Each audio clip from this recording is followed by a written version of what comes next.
Hi, everyone, and welcome to the special simulcast of the Neil Haley Show and Celebrity Interviews live from the Grotto with Greg Hanna. Greg, what's going on, man? How are you? Hey, I'm doing fantastic, Neil. How about you? How was the week? Man, I'm doing week's great, and our guest today is Matt McChesney, and I'm all excited because he's a CU Buffalo. I'm a Colorado Buffalo fan. The whole push with Dion happening now, and the Buffalo's resurgence, so amazing, but he also is going to talk about many different things. Matt, thanks for stopping by, former NFL player, and also played for the Broncos. So again, one of my favorite teams next to the Steelers. How are you, Matt? Man, I'm great. Thanks for having me on, guys. I love the show, and I should have put a suit on. I feel underdressed. I mean, you guys look good. I'm gonna have to pick it up over here. All right, so let's just jump right into it, Matt. Why did you want to become a football player? What was your dreams of why you did that? Okay, I love that question. Look, I ask this question almost every day at my academy, 6-0 Football Academy here in Denver. We've been open for 12 years, and I was in there this morning at 5 a.m. doing a consult with a kid who says he wants to play college football, and the first thing I asked him is, "Well, why do you play?" And that, I didn't know you were going to ask me this question, but I got an answer. I didn't get to play until I was in high school. So my pops didn't let me play until I was a freshman in high school. So when I figured out, and it was early, I was big, strong, and fast, and I really loved it. And I think my pops did it on purpose, wouldn't let me play because he knew it just pissed me off. And when I got to high school and I figured out that I could tape up these, and these are weapons, these are not mitts, these are weapons. When I could tape these, and I would get to go to school for free and potentially play in the NFL and live my dreams and then have football set me up for the rest of my life, I was in. I'm 1,000% in. And I love the physicality of football. I love the fact that I can make eye contact with somebody, even through the shield and through the glasses, and know that I got them beat when they look at the ground. I think that it's one of, an alpha's male's last refuge where you can actually go be the animal you are, even if it is for just 3 hours a day. So I love the game, man. My life has been dedicated to it. And that's a great damn question, bro. Why play football? Because I get to eviscerate people. That's why, brother.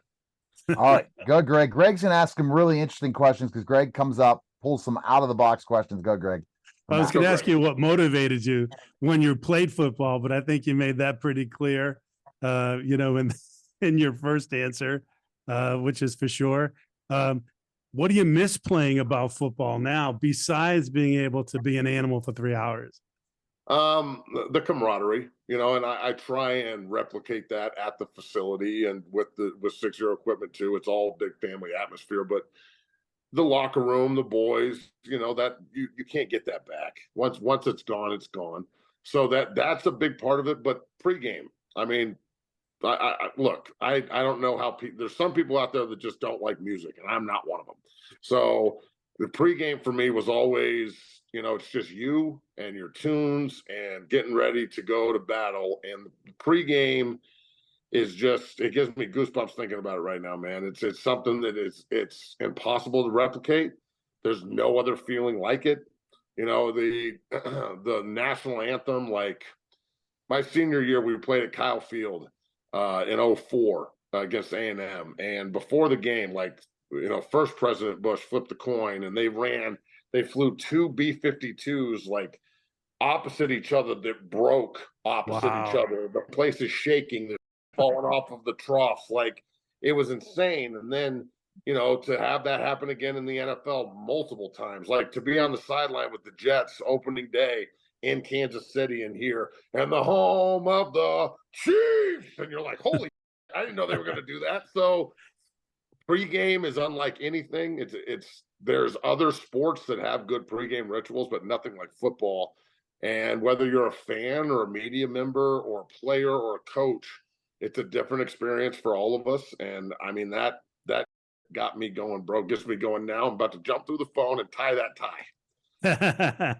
see, I like that. I love his energy, Greg. When you talk about being an undrafted free agent, and you went through the NFL Europe, so it was a different route. And that, again, I think teaches what you work with kids today is it's not an easy process. Even though you played Division I college football for a great college football team, it doesn't guarantee you're going to go right to the NFL. And I think you're teaching these kids that. Tell us that journey.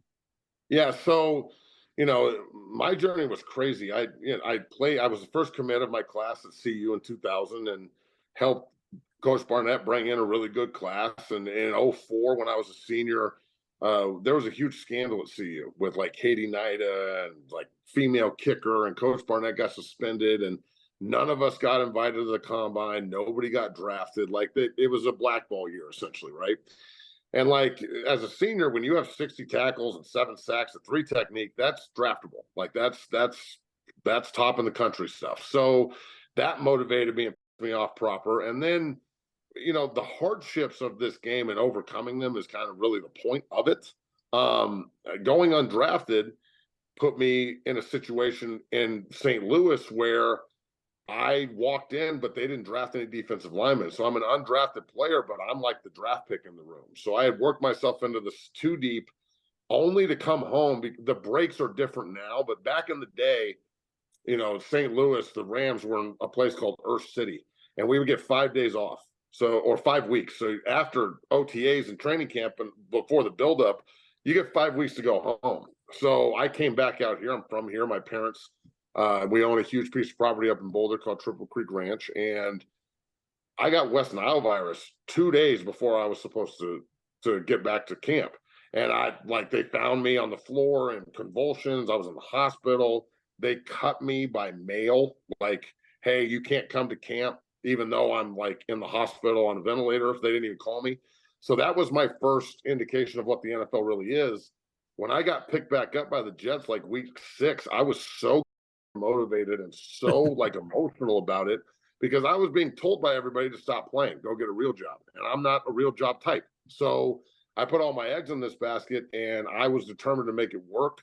Like going to the Jets and then being asked to change positions after my second training camp, having Tannenbaum and Bill Callahan and Eric Mangini sit me down and say, do you want a job or do you want to play nose tackle? And I'm like, well, what does that mean? And they're like, you're a guard. And I'm like, cool. And they're like, you don't need to talk to your agent. And I'm like, what, is he going to play guard? What am I going to talk to him about? So I want a job. You told me I have to play guard. That's what we're doing.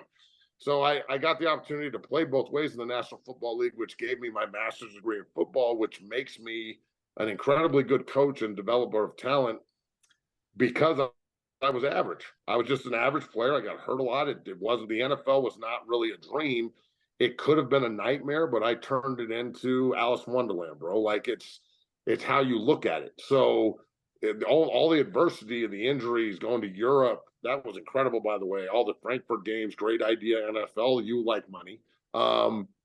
It all taught me how to, really ground myself, get rid of pride and ego, coach hard, use the knowledge that I have to help the next generation. And it's worked, man. And 12 years at 60 Football Academy, we put 500 guys into school, countless NFL players from Ryan Jensen to McGovern to Austin Slotman and Billy Turner and, Quinn Bailey, just offensive, and Mike Pennell, Chad Muma, guys all over the board, all over the NFL. And the one consistent with all of them is they're all great players and they're all NFL guys and college football players, but the little dash of madness that I can throw in there from 6-0, I'd like to think that helps all of them. So, long answer to a short question. It's been pretty interesting to say the least. Yeah, very cool. So Matt, couple of questions back to back, kind of all blend together. One was the year that you stopped playing, and then which business did you start first, and what made you pick that one? All right, so I stopped playing in 2010. I retired in 10 after an off the field injury that was terrible. So I broke my leg for like the 6th time, and it was just, I had injury waivers, and it was just time. I started 60 Football Academy about a year later after I went back to school and got my degree. And it was, I was sitting there one day with my pops, who's passed now, and he was like, why don't you go after the high school kids and help them rather than trying to focus your business around professionals and college football players? And I sure am glad that we did that route, because there's nothing harder than trying to convince a college kid who thinks he's in the NFL or an NFL guy who thinks that it doesn't stand for not for long, that they need to work harder. But a high school kid who's hungry for the opportunity and will actually get up in the morning and go earn it and invest, that's pure power right there. So that's the future in your hands. And if you mold it correctly, you get, some that are out there all over college football doing their thing. So we've been doing that for 12 going on 13 years, and we put about 500 kids in college. And then about a year and a half ago, 2 years ago, I was trying to do it before COVID, but it just didn't work out. We started 60 Equipment, and 60equipment.com. It's a blocking shield. And I'll actually, when we get done, I'll send you guys a bunch of stuff on it and videos. You can go on Twitter at 60 Equipment, on Instagram at 60 Equipment and see what it is. But it's like, look, in football, all the big guys use these like little triangle shields that I don't know any offensive and defensive linemen that are that small. So I came up with the idea that this blocking bag is probably 5 times the size of that. It's really hard to get off the ground from a leverage perspective. You can double team it, pass rush it. So it's called the 60 body bag because that's where I want to put our opponents, in a body bag. So we dig the trench with that at 60equipment.com. And look, I just, my entire life, I've had a problem with sitting back and waiting and being patient. So that's good for an entrepreneur because I don't have time to waste. So when I got out of the NFL, I decided to use the gift that I had of knowledge and knowing both sides of the ball and being able to coach and wanting to be in it still, but just physically not being able to. And it's worked out pretty great, man. So on top of 60 Academy and 60 Equipment, the 0 to 60 podcast has taken off, and I'm very blessed and very lucky to be able to take the gift of football and give it. Right. Now, Greg has a question he asks every one of our celebrity guests. And Greg, go ahead with the question. I do, but I want to ask him one more before I do that. Neil, Matt, what are the 1, 3, 5 things, whatever it is, that you do every day consistently, that you call it your morning routine, your afternoon routine, whatever it is that, makes, McChesney, to drive yourself and keep yourself going and being at peak performance as you are? Well, number one, I stay away from the negative influences of life. I haven't had a drink in 15 years. I don't, there's no drugs. It's a very clean, sober house. And my 13-year-old son, Nick, is a 8th grader. He's 6'3", 260. We're at the gym every day at 5 a.m. because he wants to be. I'm not pushing him. He walked up to me and said, "Dad, I want to do this. Can you get me a scholarship too?" And I was like, "Yeah, I can get you a scholarship. Let's go to work." So, on top of just being, clean and happy about it, I'm a 4 a.m. riser, bro, like every day. Like, you might get me to sleep till 6 on a Sunday, maybe, but we're at the gym at 7. So I make a point, and it's not every day. I'd say if there's 365, 363, I'm out of bed at 4 a.m. That's really my thing is, I started my career in New York, and at 6 a.m. in New York, when they're getting out of bed and that Wall Street bell's ringing, well, it's 4 a.m. here, and ain't nobody getting 2 hours jump on me. So I want to make sure that I'm up and at 'em when people are up and at 'em. And it's something that I really pride myself on, because I know people say that they get out of bed every day, ready to go, but I really do. So that, I'd say that that's the main thing. And then something simple like, do you make your bed every day?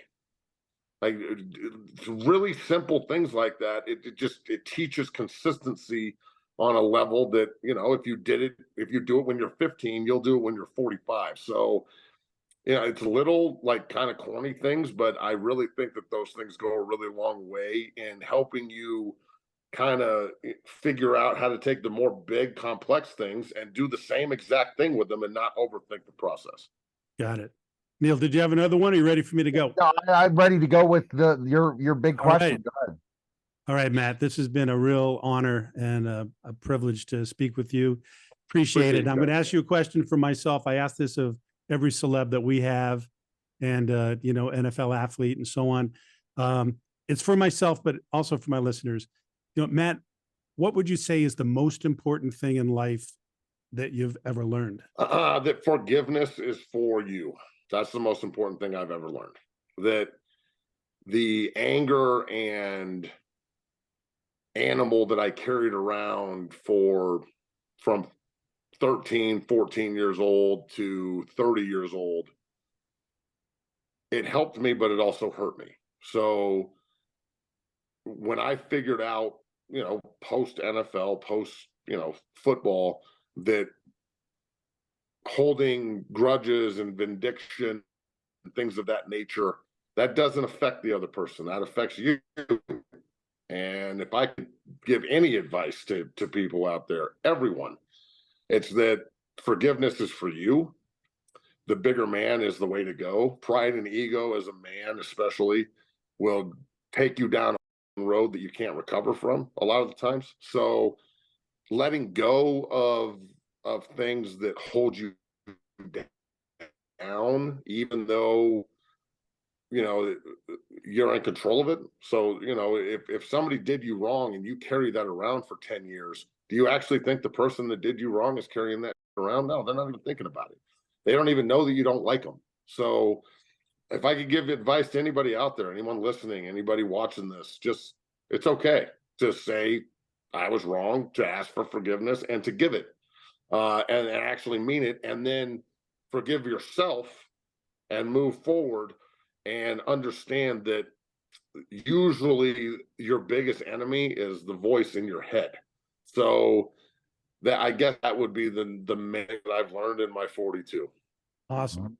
Thank you. Now, Matt, last question. What do you think of the rise of the Colorado Buffaloes? Are you been going to some games and been what's happening? Like the whole just media rise of with Dion and everything with the Buffaloes. What are your thoughts? Well, look, sitting at 4-5 is not where we wanted to be. That Stanford loss hurt. But all things considered, being up there last year and talking to a team before the Cal game when they were just getting eviscerated, and looking at those men last year and how defeated they were, and just the 1-11 team that was in Boulder last year was maybe the worst college football team I've ever seen. Even though there were some really good players on it, that's a fact. Just to see Coach Prime come in and the way that he's done things, the excitement around the program. I mean, I'm there all the time. Again, my son, Nicholas McChesney, is getting recruited already. He's been to many games. They're always bringing up the Dungeon family guys from 6-0 to get them recruited and whatnot. Talon Chandler's one of the commits up there, big offensive lineman. So, I'm pretty interwoven with the program, and I'm there all the time, and I bleed black and gold. I love that place to death. So to see it back on a national stage the way I think we should be is awesome. I mean, I'm not a very religious guy by any means, but I do remember like 2 years ago praying to the God of skinny punks that we can get out of the Pac-12 and that we become relevant. And now you've done it. Coach Prime is the head coach. We're headed back home, and like that happens. So maybe I should start going to church on Sunday. I'm so elated with the direction of the program. I find that people that can't look past what's happening right now and understand that, like, how bad it's been up there. This is how bad it's been, gentlemen. I'm 42 years old yesterday. Okay. I was a senior captain in 2004, the only defensive player that was on the team as a senior. Everybody else was a baby. And that's the last time we won a bowl game in Boulder. So the last time we won a bowl game, my big was holding the trophy 21 years ago. That ain't cool. So that changes, I think. I don't know if they're going to make a bowl this year. I'd like to think they can win 2 or 3, but Arizona's pretty tough. We're not beating Utah and Washington State and Pullman. That's never an easy game. So if they can figure out a way to get 6, I think it's a monumental task, and he should be considered like coach of the year. But even if they're 5-7, I would not be surprised at all if they get a bowl bid just because of the draw. And then look, I do college football recruiting all day, every day. My call list right now for today is Colorado, Michigan, Kansas State, SMU, Washington State, Oregon State, Boise, Kansas, BYU, Ohio State, and Texas A&M. So that's what I have to do when I get off the phone with you guys, trying to push these kids in the transfer portal and in the high school ranks to make sure the coaches see them before they evaluate them. I think what Coach Prime is doing from a recruiting standpoint is next level. The fact that so many people and so many kids are attracted to his message is exactly why you hire that guy.